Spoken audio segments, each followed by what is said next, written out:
Test subject is 59-year-old Thomas Clark, species crab-eating fox, a full-time employee at Playtime Co. since 1955.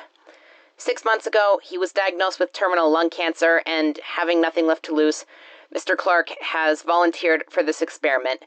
A contract and NDAs have all been signed to ensure that he made this decision himself and with state of mind. Okay, we have eyes on him. Can you hear us, Thomas?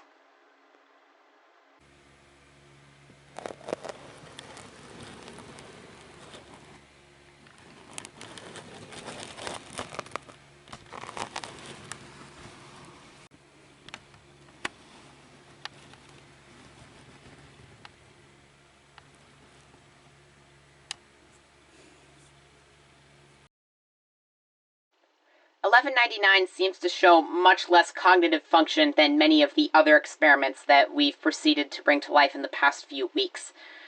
Complex speech and reasoning appears severely low or altogether non-functional, but I don't think he knows where he is or what's happened to him. To make matters worse, the other experiments could tell $11.99 was different.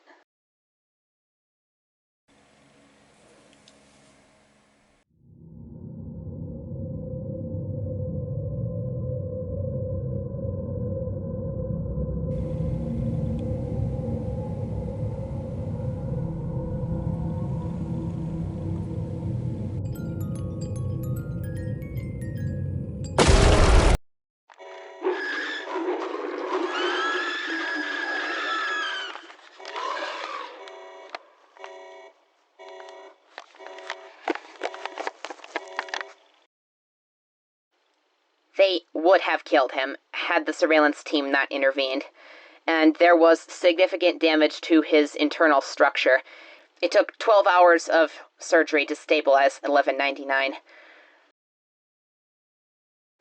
We keep him separated from the others now.